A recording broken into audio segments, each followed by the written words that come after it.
Bir biang bom la ne kang hon nang phan pu an ne ka ching hon nang le a ve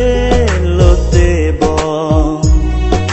ne vo leng dun ji ko pu son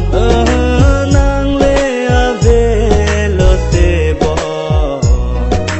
ne vo leng dun ji ko pu son.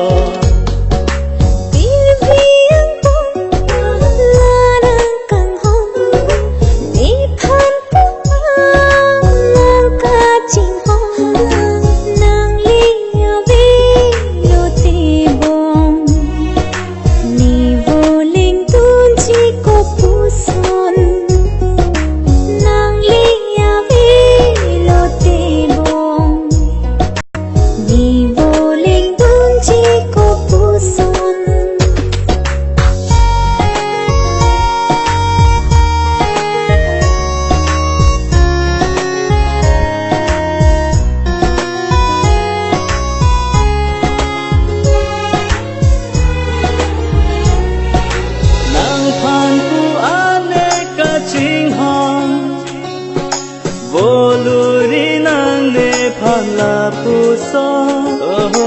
nang phan pu ane ka ching hon voluri nang ne phan la pu so nang phan nang long le ti ni bu ling dun theng chi ko pu son bang so wa jo ne pen si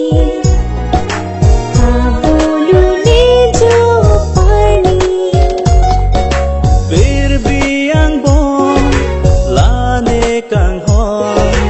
nang phan pu an ne ka ching hon nang le a ve lo te bom ne vo leng dun ji ko pu son.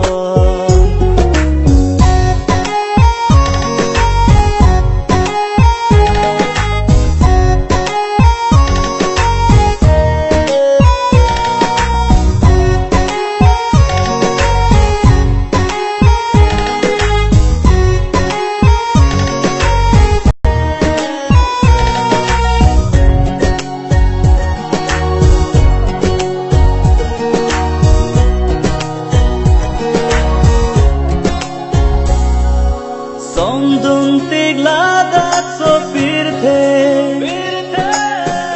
thip ji nang phan la ne seng ve som dun tig la dat so phir thip ji nang phan la ne seng ve nang lang chak le thi thip te ni phan bong thang alam ave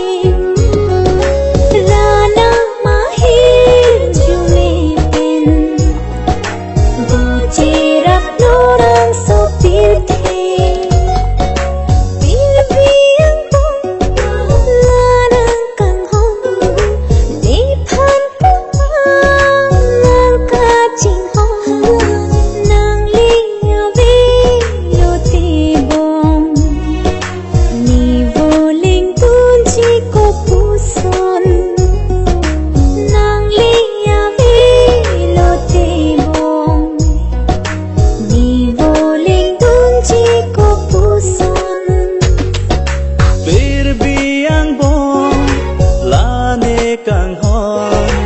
nang phan pu an ne ka ching hon nang le a ve lo te